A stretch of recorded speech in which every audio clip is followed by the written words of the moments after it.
Good evening. On Channel 1, this is the Television Information Agency News. Today, the Russian government decides to accelerate privatization. The Russian parliament has ratified a treaty with Kyrgyzstan. The treaty with Armenia has been tabled. Despite the ultimatum, supporters of Gamsahordi have refused to lay down their arms. The government of Estonia has resigned. French Foreign Minister Roland Dumas is in Moscow.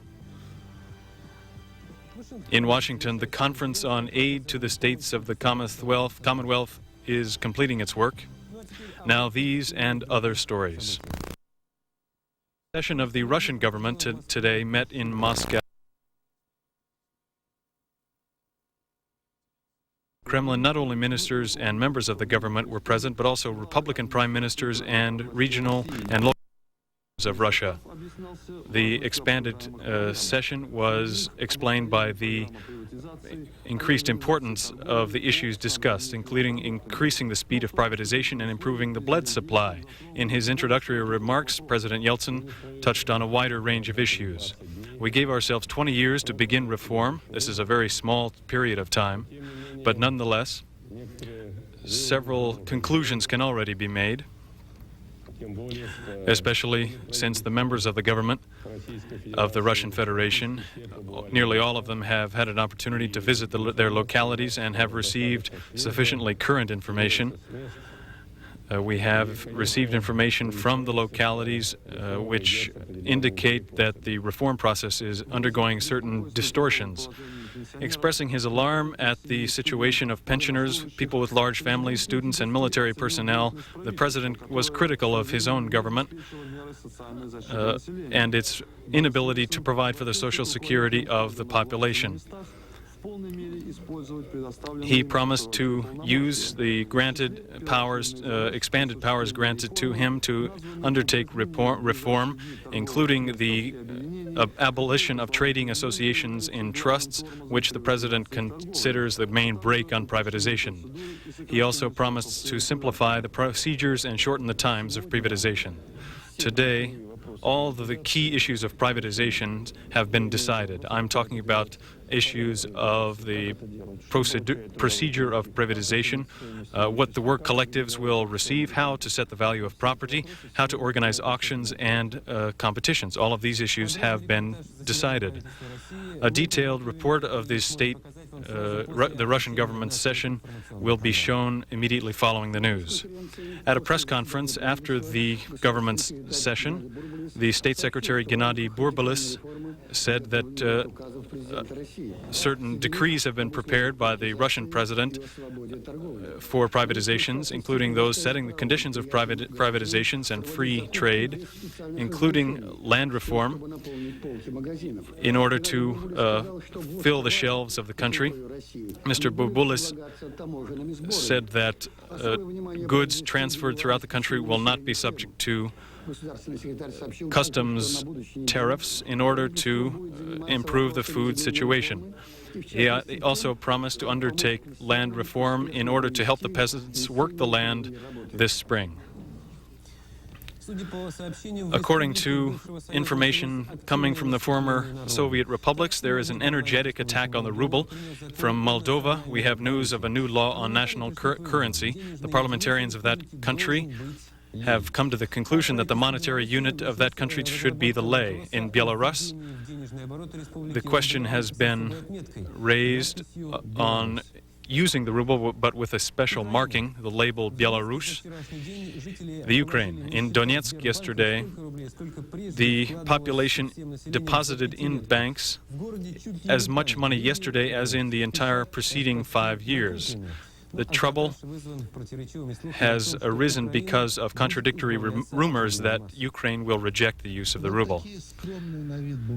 These modest little pieces of paper are coupons are forcing the ruble, our dear ruble, out of circulation in the Ukraine, and this process is proceeding apace. There are huge numbers of rubles in the markets of Belgorod. In this city, there were always a good supply of goods, so monetary pilgrims are coming from Kharkov with wagons full of rubles to buy goods. Prices have risen several times. So here is what Ukraine currency looks like today. Empty bottles. They are not being accepted in Belgorod, so Ukrainians are buying them from the local population at the nominal price and taking them back to the Ukraine, where they can receive a coupon and a half for each bottle. It's a great business. The police stations in Belgorod and Kharkovsk areas are working full-time, but it is difficult to maintain order. It is forbidden to take out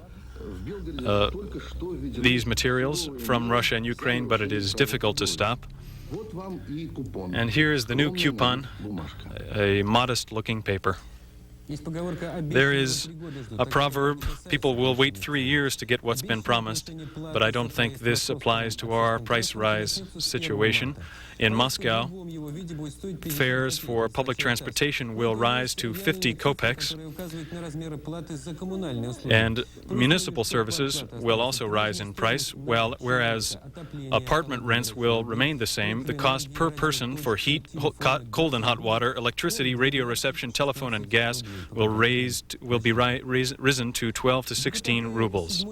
The deputies of the 7th session of the Moscow City Council today made an appeal to President Yeltsin and to the members of the Constitutional Court of Russia and its people's deputies, expressing their alarm about the president's decree granting additional powers to Moscow Mayor Gavril Popov.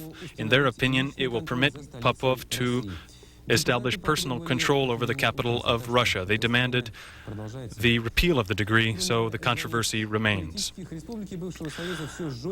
On the borders of the former Soviet republics, a more and more severe customs regime is being introduced. Quotas and licenses for export of goods and parts are being introduced, and many factories are on the verge of ruin, including the famous Bielas factory where truck production has stopped. Here, in this factory territory, there is 1 billion rubles of newly produced technology and trucks, but it can't be used because the most trivial parts cannot be found: wheels, electric motors, or something else. 700 trucks sit here not hauling ore or coal. That is the very things we need to keep our factories in various regions of the Commonwealth running. Here at this factory, the production of the largest trucks, including the 120-ton trucks, has been stopped. People are losing their jobs. In December, we were working normally, but only the events of January, the decisions of January on quotas and licensing have stopped our production once and for all. Today, the center of attention is occupied by the Russian Parliament. In its scheduled joint session, issues were raised of the intergovernmental relations of the former Soviet republics. Budget problems have been put off till later. Virtually all day, the parliamentarians dealt with issues of intergovernment relations in the CIS. A Russian treaty with Kyrgyzstan has been ratified, but the question remains of migration of Russians from that southern republic. The Russian-Armenian treaty was tabled because of controversy, a bone of contention over an article on military issues. Also on the agenda was the fate of the Black Sea Fleet. The countries of the CIS have agreed to undertake closer cooperation of legislative bodies. It is necessary to organize, and we will organize a meeting like this tomorrow in Minsk from the deputy parliamentary speakers of the 11 countries, discussing cooperation between the legislatures. There are essential issues to be decided about pensions, which demand dissolution at the legislative level in order to provide for the social security of the population. We are looking for common solutions to these problems because of, notwithstanding migration, many people will remain in the places where they're living now, including those in the far north from Ukraine, so we must guarantee their social security. Today, Republican Postal and Communications Agency heads met in Moscow. Having bought a coupon or a stamp with their hard-earned ruble, people living in the Commonwealth of Independent States are searching for a definite guarantee that a letter they send will reach any point in the 11 countries of the CIS.